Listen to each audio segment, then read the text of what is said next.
Hello, book lovers. Welcome back to Burglaries Podcast. I'm your host, Cheryl. Today I'm so excited to be sitting down with Jeza Belle. Welcome to the show. Thank you. I'm excited too. This is amazing. So let's just jump right into it, of course. But what decided you to be a author? Oh my goodness. Well, I've always had stories in my heart that I wanted to tell. And so it all actually began about 15 years ago when I wrote a little web series. So, this red hair does something to me. I can't always remember everything. I wrote a little web series, was a lot of fun. And after the web series, people started coming at me left and right, asking me to write for them. So first I got a few offers from the UK, then believe it or not, Thailand, and across Asia, and then the United States. So I was contributing to the Huffington Post, the Advocate, etc. And it was really great, but I had some creativity in me going back to the web series. And so one night I was lying in bed and I could not sleep. And I was really stressed, actually. And it was a pivotal moment in my life. And I was lying there thinking, why can't I sleep? And there's this movie, The Color Purple. Did you ever hear it? I'm sure it's a little movie. And there's a song in it called Maybe God is Trying to Tell You Something. And it says, when you can't sleep at night and you wonder why, maybe God is trying to tell you something. And I said, well, what are you trying to tell me, God? And suddenly this book that I wrote a couple of years ago called Jeza's Jesus Juice flew into my mind. And that's sort of launched and let loose everything in me. And I've just been writing like an absolute lunatic ever since. Now that we're talking about the novels that you wrote, so the second one that came out, Jeza's Jesus Juice. Tell us about it and kind of how you wrote it, how many years in between the first and the second. Sure. So my first book was very irreligious. It was The Harlot's Guide to was trashy, but I changed it to classy cocktails. It was just a lot of fun about drunk drag queens around the world. And it really was just a blast. I had a lot of drinks making it, and why not? It was good fun, right? But there was a long time in between that book and my second book because I was doing a lot of other things, been quite busy, and was telling you. So, yep, was up one night, couldn't sleep. That's what made me write this book, Jeza's Jesus Juice. I'm actually the first drag queen anywhere in the world, the only one who got a traditional publishing deal to write a religious book. And so this was really meant to be a safe space for LGBTQIA plus people who are interested in Christianity. And even though I'm very trashy in a lot of ways, I am religious at heart. And so I wanted to create a safe space for our community and our friends and allies to go because there's not a lot of safe spaces. And so I wrote this little book. It's gotten lots of attention, won a bunch of awards, been all over the news, laden with death threats left and right. And it's been a bit of a ride. It came out at the end of 2023. So about a year and a half in when this was done, I just kind of went hog wild writing all this other stuff. But yes, Jeza's Jesus Juice. You want controversy, you want drama, this is it. So I go from drunk, to religious. Little everything here, When you got through the traditional publishing, did they reach out to you or did you find them? How did you get to that point? It's actually a fascinating question. So very interestingly, when I was telling you about the cocktail book, and I said I wrote this little script for the web series, I started tinkering with a few scripts of my own. And I had a lot of people express interest. I've won awards for my writing, but people would reach out to me and say, "We love what you wrote, but you have to use your regular name. You cannot use your drag name." And the same thing happened with my writing with this. And people were saying, this sounds great, but you would have to have it under your real name. Well, it's a drag queen's Christian devotional, so absolutely not, right? And I just refuse on every level for anything I was writing to use the name that somebody else wanted me to use. Not that I have any, thing wrong with my boy name, but it's like, why should anybody have to change any part of who they are to make art? Because it's art. Mm-hmm. And so it was tough. So this particular publisher was somebody I did reach out to, and I thought, well, never in a million years are they going to publish this. And they reached out immediately. It was like, yes, it's a go. No, don't change anything. And I just knew it was Providence, right? All along from start to finish. Well, especially the fact too, like you said, that they were like, you could do whatever you want. Like whatever you want to write, whatever you feel like you want to put out there, like we're just going to do this and ride with it. Yeah, they gave me carte blanche. And so it's a religious book, but I curse quite a bit in here, which is sort of how I am. And probably what will differentiate this more than anything is it ends with a cocktail recipe. And I mean, like, who writes a religious book that has, cuss words and alcohol in it? Me. Right. And Sounds so, amazing to me, to be honest with you. So, right. And so that was my thing is I'm not going to be somebody that I'm not. I wanted to be myself. So I held true to that, realizing that I passed up other opportunities along the way, but tough. I want to do things the way I feel to represent myself and my community, to be honest. so that brings us to your next novels, of course. Tell us about it because they're all very different, of course. They are, yes. So right now, I am writing a collection of four historical fiction novels. They're not related, other than the fact that they have main characters who are LGBTQIA plus. I know it's a mouthful. I'm using them all on purpose for this because each one will have a main character that's a little different. So I'll have a different slice of the community and of life, right? We've been around forever, but we have not always been treated well. We've oftentimes been minimized and overlooked, and that's the purpose of this collection. So the very first book came out about a year ago. It's called Blood Rouge, and this was actually really excited about this. It was just selected as the Historical Novel Society's editor's choice, which is like really awesome because they've reviewed over 25,000 That's books. amazing. Yeah. And they only picked like a handful for this, and it like really tickled me to no end because truthfully, I wrote nonfiction. This was my first fiction book, and I thought, well, this is just going to be awful. Like, because I think all people, we have that voice that tells us, like, you can't do this, you're a disaster. But I did it anyway. And it's been quite well received. And so this book is about a young, gender fluid young man in 1930s Germany who gets sexually attacked, assaulted by someone close to his family, and winds up having to run away. And he flees and finds a lover, and winds up becoming a doll in the last cabaret in Berlin before he's carted off with his lover to Dachau. When he gets to Dachau, he discovers that his Nazi prison guard is the man who assaulted him. And so it's quite a intense little book, a bit of a tearjerker, and really kind of proud of it. Was my first novel, right? Blood Rouge. Without any spoilers, of course, but is there any part of that novel that was difficult to write from your perspective? It really was. And what's funny, I was just sharing this with somebody the other day, is I wrote the book. And of course, when you write something, you have to reread it several times for there's many reasons along the process before it's published and after it's published. I cried when I wrote it, and I thought, okay, I'm really emotionally into this. But then when I had to read it, I cried twice now at reading this book, and I said to myself, this is insane. I wrote this book. I know what's going to happen. Why am I bawling my eyes out? But yeah, it made it difficult. What was really hard was doing a lot of research about Dachau and the concentration camps and how many of these pink triangles, upside down pink triangles, were sent to camps. And really, we don't hear too much about them, but they were treated quite awfully by everybody, including the other prisoners at the camp often. And so this book is really a slice of humanity. Um, and how do we live authentically regardless of what's coming at us? Kind of timely to what's happening in the world and our country today, especially. Do you let anyone read them prior to releasing them? Do you have your family that is definitely they read them and people that you're like absolutely not, or you just say whoever wants to? Well, you have to have an editor read them because Yep. that's you cannot be a successful writer, at least in my mind, if you don't have a great editor.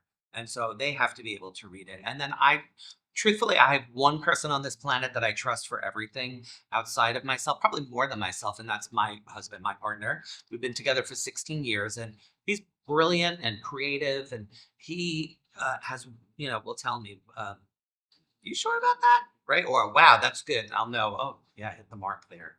And so that's about it. Kind of keep it very tight because what I have found with any art really is you can have a zillion people tell you a zillion things, and most of it is either garbage or it's filled with their own goals. And so they try to take you off course, or people are bitter about things. So I want to bring my vision to life, not the vision that somebody else is trying to foist upon me. No, I love that too, because like you said, you're being authentic to yourself, and Exactly. people are very opinionated about everything. Even with the reviews you see online. I know a lot of authors have said they don't even look at it. Like Goodreads, like they stay away from them. They stay away from people have to say because you're right. This is your art. It's what you create. It's what you put out there. I agree with that. Yes. Although when I wrote for uh, things like the Huffington Post, The Advocate, I stopped reading comments for that because I really would get wonderful comments and then just a lot of assholes, basically, right? With Jess's Jesus Juice, I got tons of hate, but I also read the ones that would come in that would say this totally changed or touched my life. And it's like when you get that, all that other stuff kind of melts away. So I think you have to take a healthy and a balanced approach to it. Can't be totally oblivious to it. I don't feel like, because I think it's good sometimes to get a little bit of public feedback, but you have to keep it in perspective and know that regardless of what they say, you still have to be, and do what you think is right. I always laugh because my husband is the first one to be very honest about things. And he's always like, I have no emotions. And he'll tell it like it is. And as much as I don't really want to hear it all the time, I trust me, I don't. Can relate. But I love it because at least he'll be able to tell me, like, hey, this, like you said, this is garbage. I don't like this. Change this, fix this. And I'll be like cringing inside. But I was like, it's fine. You actually like love me. You're here for the right reasons. Like, you're here to like help me out, not just to tear me down like other people are out there. So it's Yeah, nice to there's have people. Yeah. safety in that. I think it's really important. And not everybody has that. So when you do have it, I think you have to count your blessings and hold on to it. Doesn't mean, to your point, I cannot say I'm always the easiest to hear the feedback. That said, though, I will always eternally be grateful that I do have somebody that I trust so much. I'm the same way. And I'll tell him, I'll be like, no, I don't want to. Like, can't you just be nice? And he's like, yeah, I will. When I get there. But he's like, for the most part, no, because you want to know. And I laugh because my parents are so involved with everything we do, and they're the ones that are like, oh my god, we love everything. And then there's days I'm like, okay, can you just tell me you don't like it, like just for once, like just say like there's some you don't like. Like, no, we love it. So it's nice to kind of have someone to tell me, hey, it's just not working, or like fix this. I don't like the way you say this, or whatnot. He's like that with all of my art, and I so appreciate it because I can hop off a stage after doing a comedic performance, and he'll be like, "Okay, we're going to rewrite joke 3, 7, and 10. That did not hit." Like, but they loved it. No, they didn't. And again, you have to be thankful that when you do have somebody you can truly trust that doesn't have an alternative agenda. No, it's true, especially when you're doing something like being creative, because there's so many other things that can go into people's opinions. This life, like you were talking about earlier, about what's going on in the world. So much can impact how people view things that might not even be that's the way you're trying to put out there. So to have someone truly in your corner. I can't agree with that more. And speaking of the world, and people know I am incredibly opinionated and have been for a long time about politics, the state of the world. I'm quite outspoken, and they can come at you 7,000 million miles an hour. But in all things, you have to know in your core who you really are, and keep the people around you who help you stay true to your core. Well, it probably makes it even more the people that are truly there to support you, like even more closer to you, because there is so much out there that people want to say and want to be opinionated about. So the people are in your corner, you love them dearly, but the fact that they're able to go with you through all this process of like people being really messed up. Yeah, it's true. Because like going back to Blood Rouge for a second, for Definitely. example, it actually, I Jez's Jesus Juice. Okay, I got it. It was religious. Yeah, so I sort of assumed something. I didn't write it so people would go off, but I figured I provide some cover for people who couldn't find an entry point on their own. This book, I did not expect like a lot of pushback, right? And I've realized as I've gotten through my books that I'm writing things I'm not setting out to be controversial, but somehow they wind up controversial. And this book, I did get a lot of people saying, they should have killed all of you, right? And you're going to go to the oven soon in this Oh. country, right? And you would think this is a book about something that happened 100 years ago, and we're still getting like bitter, horrible, nasty feedback. It's just incredible, And so yeah, that's just the state of the world. And so if you don't know who outside of the other people, you must know something, that the thing that anchors you, that makes you true to who you are. In my case, go back to my religious book, which I know people like always flip out because they know me and they're like, this drag queen, this like foul mouthed drag queen is like really like a Christian. I really am. And so I know all of this for me passes away, and I know I'm good. regardless. You can't say or do anything to me in this world that's going to take away my life, and that's a great place to be because I know so many people, regardless of where you find that. So many people, and especially in this community, don't have that. There's just a lot of hatred, and sometimes that translates to a lot of self-hatred. No, and you're right. And there's so much that people go through that you don't see, or they hear things and like in different communities and they take on so much and they put these, smiley faces on, but they're really being torn apart even by people close to them. That's very true. Yeah, that's so true. Especially if you look at the trans community and what's happening with them. And it's not just now; it's been going on forever. And so you have family members. The family members do this for gay, lesbian, bisexual. They do this too, but they really uh, can be quite horrible to their transgender children. You know, we know in this country that the largest group of youth that are, we're getting quite deep here, that are homeless in this country are from this community, but especially ones that are gender questioning, are thrown out from homes and quite often killed at a very high and alarming rate. So on that note, that is so deep. Um, Let's get into let's get into your newer novel, the last Yes. one you wrote. Absolutely. Very proud of this book. I really love this book. I, I love everything I've written, truly, but I love this book. I just found a voice in this book. This is called The Freedom to Love, and it also winds up being highly controversial. And again, it wasn't set out to be, but I guess I could sort of understand why it might be. It is about a young white plantation owner. Well, he inherits it from his family, and he comes back home and inherits the plantation and falls in love with his childhood friend, who happens to be a black slave. And this is in 1850s, in obviously pre-Civil War America in Kentucky, and this is just such a passion project for me. This book on so many levels. But yes, it's gotten also its fair share of attention, but it did debut right behind the Oprah's Book Club book. And that kind of sent me over the moon because I thought, "Ooh, that's rare air, anything Oprah, right? Be able Yes. to touch that, even for a moment." So, That is awesome. It's really funny. My short story. I have family in Kentucky, and like New York through and through, have the attitude, everything. And we go to our family reunion, which we never go to.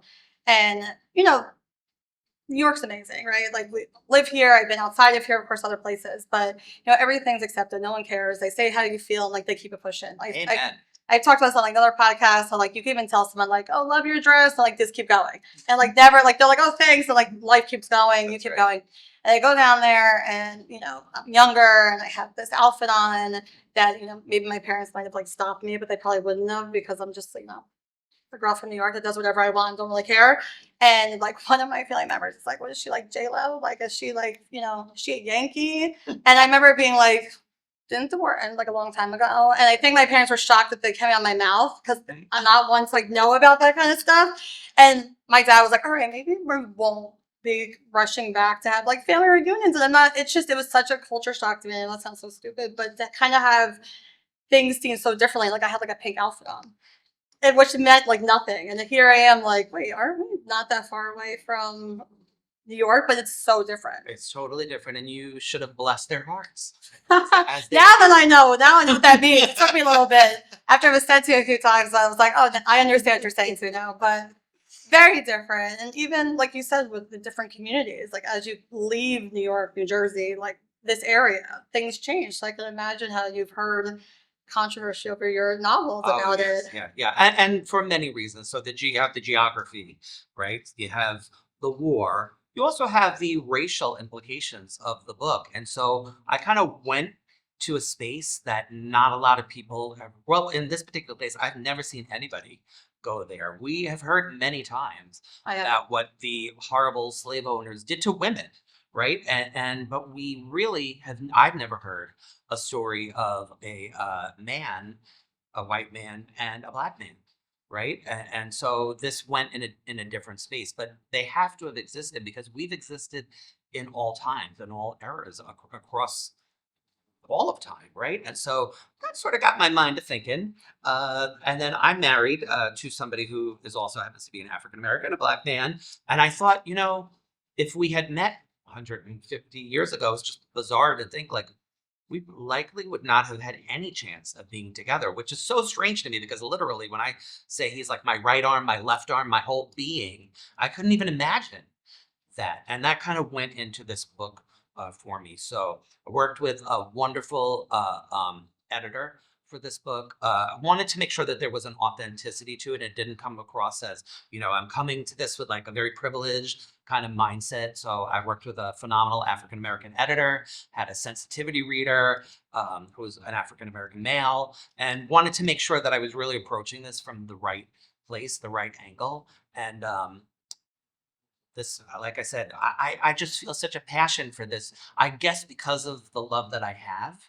and like what would have happened, what could have happened, and to me, love doesn't have. Well, man puts these boundaries and these limits on love, but love in its purest form has no boundaries and has no limits. Love is all light, right? And so that's really where the book came from. It's not filled with light.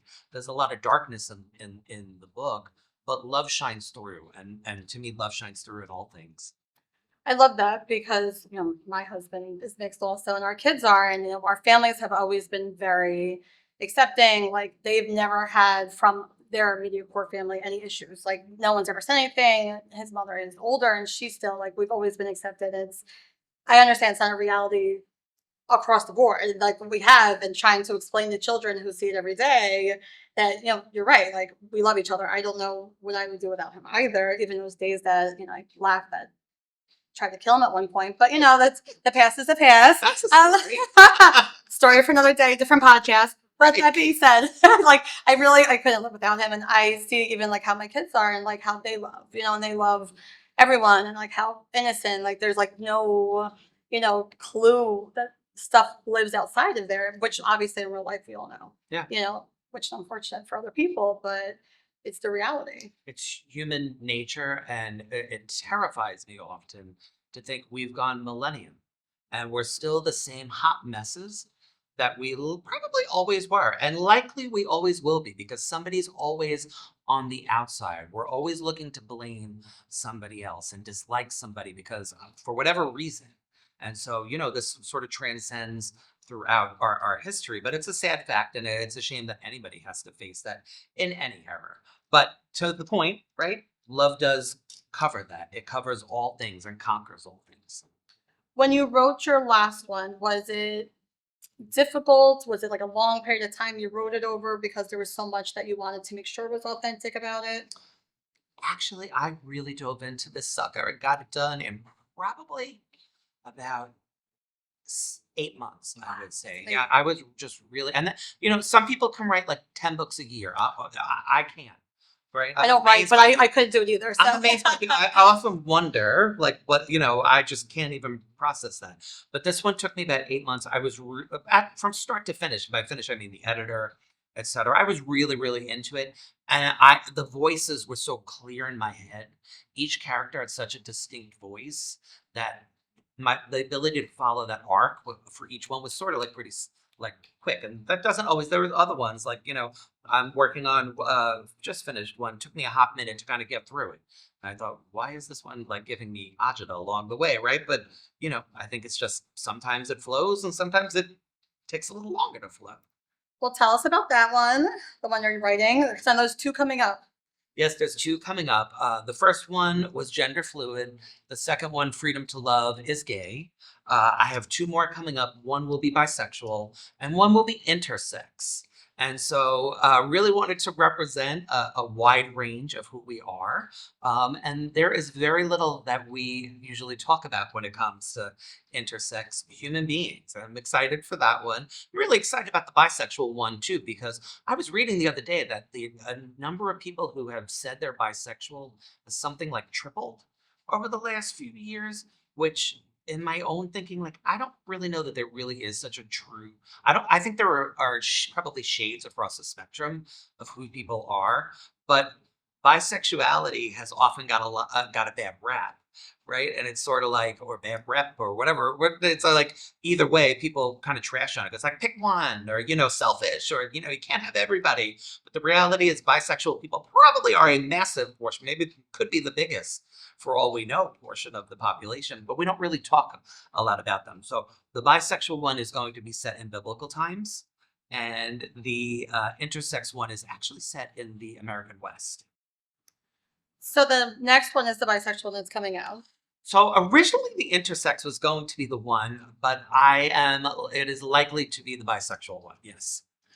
So do you have a writing style normally? Do you sit down and it's like in the morning, is it better? Is it in the evening? Or you just kind of, when it comes to you, just write? So my writing style is called Meshuggah, right? Which is like totally crazy.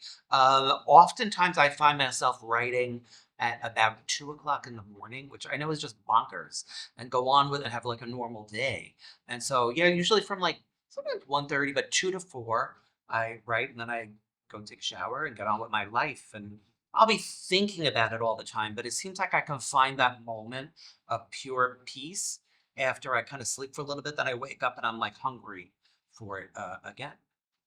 Do you ever have a time that you're out and you're doing daily activities and something pops up and you're like, I have to write this down now? Oh my goodness, absolutely. Like the most inconvenient thing is when if I'm driving someplace, and so I have done either a voice memo where I'm like talking to myself. As I know I sound, if somebody's walking by, I look nuts. I know I sound crazy talking to myself, but on 75 and change the scene, rah, rah, rah, right? Or now my thing is I have a pen in one hand and an open notebook, and I'm driving on the road and I'm writing like this. And when I go back to look, I say, what the hell is this? What was I trying to say? Because I can't remember it. It looks like total chicken scratch, but you have to do it when the moment hits you because you don't want to lose good stuff. And I'm, old as Methuselah now. And so if I don't catch it then I'm usually like, what's my name again? What was I talking? So sad, but it's the reality. No, it's not. I'm the same way. And I will have no clue some days. Like I'll write something down, be like, I'll tell my kids this, do this, or I'll talk on my phone. And I agree with you. People probably think I'm nuts because I'm like editing stuff and I'm like, oh, don't forget. And I'm like talking to myself and they're like, what's wrong with this girl out here? Well, I'll answer back. And that's what they say. You're crazy when you do answer back, especially if you fight back. I probably do fight back at times, or I think that I'm like, who would I fight with if I was talking to them right now? Like, who am I arguing with? Because someone's on the other side of this. Exactly. I've been there. We tell them a thing or two about they don't like this. I've heard that with authors. They say that the characters come to them. They really do. I think it's important as a writer. I'm learning too. And each one you write, I feel like you change, you evolve a little. It's to find that voice and make sure it's differentiated enough. Once you find that, they sort of write themselves and they kind of take that. I have some sense of where the whole story is going, but also, and I know a lot of writers are super duper structured, and they have I'm not. I like to think I am along the way. I might plot stuff out and then it just never seems to go like that because I kind of spiral back and layer stuff in ongoing. It like works in a spiral. It's very strange. And so, yeah, I admire people who can like be super duper structured, and I'm just not. I'm not in life and I don't write, but in general, I laugh because, when you do the podcast, a lot of authors say that, oh my God, I'm like organized to the T. I have my stickers, I have this, I have my colors, I have this. And I'm like, I am not that organized in life. So I'm like, I totally respect it because I was like, I would be done after like the first sticker went. I'd be like, I have no idea what I'm doing anymore. I couldn't handle it like that, to be honest. And I think I'd get bored. Right? I would get bored. It's good to have a sense, but I think I'd be bored if I was that, like that uptight. I'm really not that uptight in life. I'm a go-getter, but I'm also like, like life has to happen. Life's going to happen whether you want it to or not. So the same with the story. Let it friggin' happen. See how clean I was? I wanted to say the F word. I used the soft F word. I know. Be proud. I like it. Like, you can say that for if you like. Well, speaking of words in general, so I'm going to throw some words at you, and I want you to tell us what you think when I say it. All right. Ready? Yep. Trunk. Cunt. Or twat. That's why I really love the UK. I go back and forth there a lot. I found like an audience there. Just love it. And so they don't say twat, they say twat. And so in my mind, I'm often thinking of him as a twat because it just seems like it fits, doesn't he? He's just a twat. He's a cunt. He's all of those things. Very funny. So that I was telling my husband on the way down here, I just had an author on that was from the UK. And I had to like turn my mic off at one point. So I was laughing so hard about this stuff. Like she would just say all this stuff and it didn't matter. And I was like, oh my God, there's like no, she didn't care. And she told me initially, she's like, you don't care what they say. I'm like, no, don't care. Like, I don't care here. There's no filter on me either. And I was like literally laughing about how funny. And I was telling my husband, I was like, oh my God, she's like, I throat punched this person. I was like, what? What's going Oh on? my Yeah, God, like, she was the good British, Yeah. the good kind of British. Yeah. I love when they're like that. When there's a little trashy edge, the best. As opposed to the like the I love the refined too, but when there's a little edge, they're hilarious. oh no, she writes dark romance. Like, yeah, she has like a whole Check definitely. it out. Ooh, yes. Definitely. I laughed because I was like, oh my God, she just said whatever came to the conversation. I was Love like, it. thank you. I was like, I gotta turn this off now. But all right. So now we talked about it, but let's talk about love. Yes. What comes to mind? I know you said it's like a light, but It does transcend, but love can look different, I think, for different people. And love can be temporary. Love can be a quick, hookup, right? There can be a sense of love in that. And love can be deep and all encompassing. So, uh, I think everything in this world comes down to love.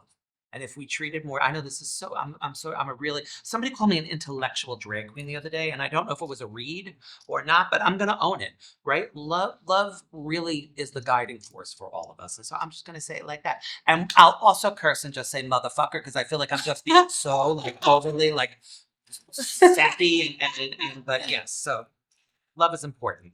It's everything. all right. So my last word, let's see. Let's talk about cocktail. Cocktail. So my favorite cocktail, I'm going to show you my first book ever, right? Yes. And it is called The Harlot's Guide to Classy Cocktails.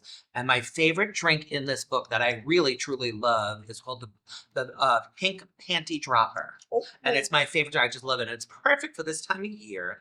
It is, you take a blender, you get a thing of frozen pink lemonade, and you pour that sucker in with some ice, and then you fill up the container that had the frozen lemonade with vodka. You pour that over and you just blend it. And these things, like, whoa, drink 2 or 3 of those, you are fucked up, and your pants are flying off.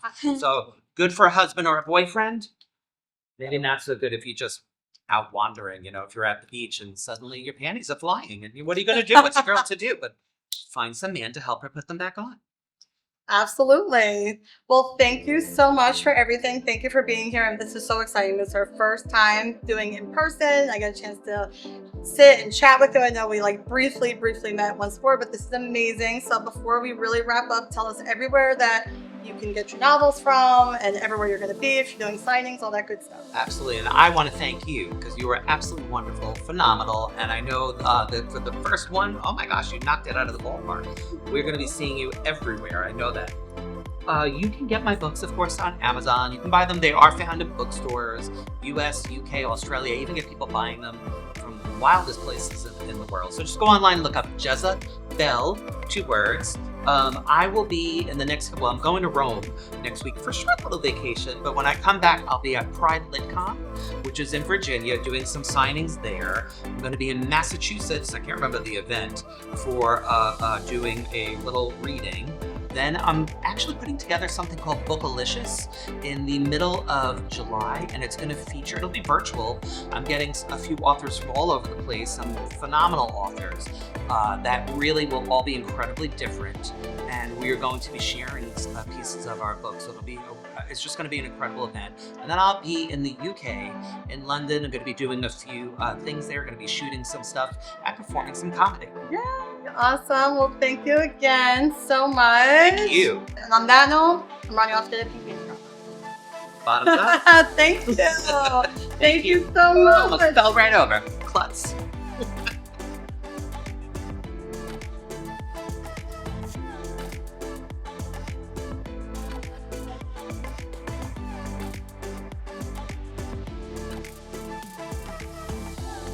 Thank you so much for taking the time to listen to the Rebel Reads podcast. We have many more episodes coming your way, so be sure to stay tuned. If you love what we're doing, don't forget to like, share, and subscribe, and send a little love our way. Until next time, happy reading.